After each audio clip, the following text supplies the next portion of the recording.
Alright, so Criterion just announced their November lineup last week, and there's an Oscar-winning K-pop animated musical in it.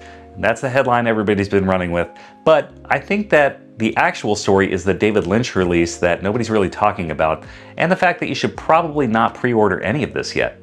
8 titles, 6 of them are in 4K, and let me show you which ones matter and why I'm waiting, because it's going to save me half the price.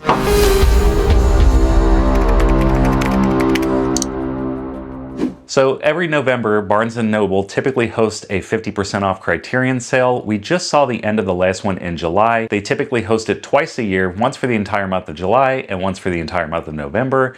And I wouldn't be surprised if this happens again. So that's why I'm waiting personally. I'm not going to do any pre-orders.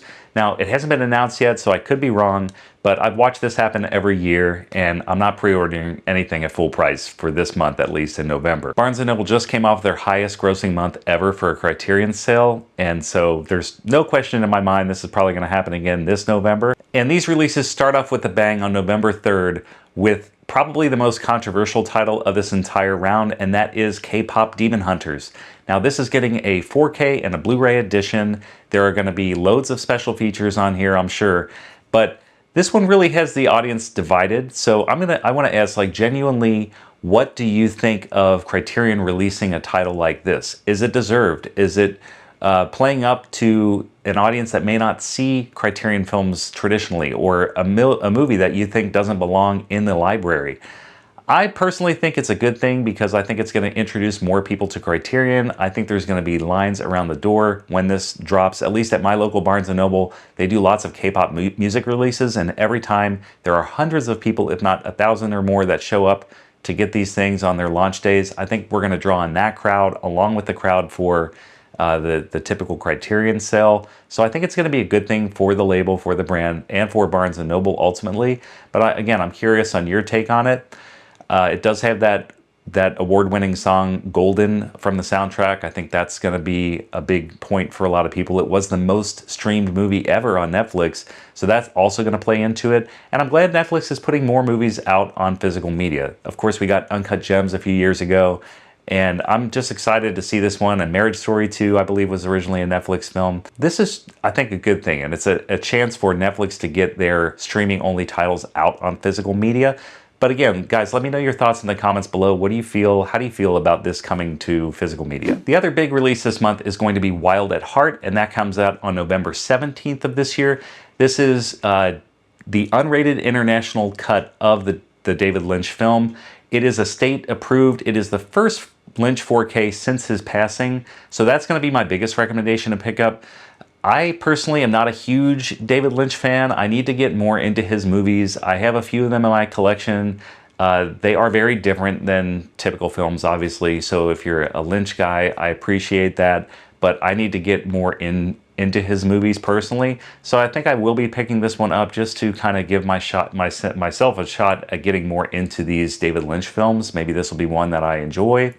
But I would recommend for everyone else, especially David Lynch fans, to pick this one up. I think it's going to be a sleeper hit of the sale. I'm sure if you're a big David Lynch guy, you're going to be picking this one up regardless. But again, this is another title that I think is going to bring some light to his collection. The first one since his passing that's been approved. So I think this is great overall, and probably my next biggest pick of the sale for this month, or of the titles that are coming out during the month of the sale. And then to talk about the rest of the films that are coming out, also on a November 3rd release date, we have Heron and Maude. I've heard about this movie. I've never personally seen it, but I heard it's a classic, and I'm interested in checking this one out. This will probably be one that I will be picking up during this sale, along with K-Pop Demon Hunters on day one.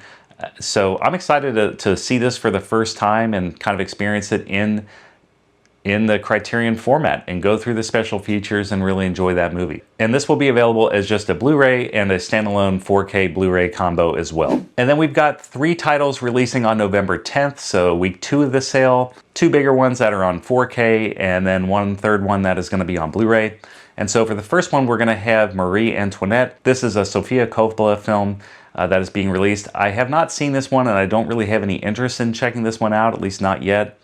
Of course, I do like Francis Ford Coppola's work, but I don't know if I'm as familiar with Sofia Coppola's work. But eventually, over time, I might pick this one up, but this is going to be one that I skip for now. And the other one that's coming out is Shoot the Piano Player. And this is a Francois Truffaut film, also released in 4K. I may check this one out. I need to kind of go over the plot summary, check out the trailer, see if it's something I might be interested in. I'm sure it's going to be a great transfer and a restoration. So I do like Francois Truffaut films, and this is probably one I will be picking up during the sale this month. And then the third one is going to be Blue Heron. I'm not familiar with this film or the director at all, and it is coming out to Blu-ray. So I don't know if I'll be picking this one up, but I'm always interested in learning more, so who knows, maybe eventually over time this would be a pickup for me. And then of course on the 17th we do have the David Lynch film Wild at Heart releasing, and also we're going to have Shadows of Forgotten Ancestors. Again, this is by a filmmaker I'm not familiar with. It came out in 1965, I believe, and it is a black and white film. I'm not sure if I'm going to pick this one up either, just because I'm unfamiliar with it, but it is going to be available in 4K. But who knows? I'll check out the plot synopsis and see if it's something I might be interested in maybe later down the line. But as for now, this isn't a priority for me to pick up, at least during this month. And then finally, the last week of the sale, or the last week of Criterion releases, on the 24th of November, we have The Right Stuff. And I'm very interested in picking this one up. This should be an incredible disc. This is the 1983 film directed by Philip Kaufman. I have not seen it actually all the way through. I'm familiar with the theme song to it, the music from it, but I have not actually seen the film, so I'm extremely excited to watch this in 4K, which I will be picking it up during the last week of that sale. And that kind of rounds out the list of what's coming out this month. So my ranking for this month looks like this. As far as what I'm purchasing day one or pre-ordering, that's gonna be absolutely nothing. And that's because I'm gonna wait for the sale to come along. So day one pickups for me, actually, since we're already gonna be in November, on the very first day that I go into the Barnes & Noble for the sale, I will be picking up K-Pop Demon Hunters and Wild Heart. I think these are two important additions to the collection, so those two will be going on the shelf for sure. I also want to pick up Harold and Maude, and also later in the month I'll probably grab The Right Stuff as well. And then the rest of the ones I'm going to skip, so Shoot the Piano Player, Marie Antoinette, Shadows of Forgotten Ancestors, and Blue Heron, I will be skipping those. I am coming off of a pretty Criterion heavy month the month before. Of course, the day one thing I'm going to purchase is going to be that Criterion collection of the Stanley Kubrick complete collection, right? So that's actually going to be the day one purchase, is that Stanley Kubrick, and then we'll move on to the rest. So I'm waiting for the sale for that one. There's no way I can afford to pay full price for that thing, and that's what I mean by it's going to be a heavy month. So this is going to be a lot of money spent, not a whole lot of individual titles coming out this month, but there doesn't have to be. So those are going to be my pickups during the month of November, and why. What are you going to be picking up? Leave me a comment down below. Let me know if you're excited for any of these titles. Does K-Pop Demon Hunters interest you? Does The Right Stuff interest you? Let me know down below. And if this saved you from pre-ordering something at full price, leave a like below. Subscribe to the channel if you like more content like this. I upload once or twice a week on this channel. And if you like honest movie reviews about current titles in theaters, check out my other channel, Mike's Movie Review. Also, these both finally showed up. The Hellraiser Quartet of Torment, that's been sold out everywhere now, and the Barbarian Steelbook. So I'm going to do a full unboxing of these on Friday, and the Arrow sale at Barnes & Noble ends on August 30th. So I'm going to do a last call video coming before that closes. So subscribe and you'll catch both.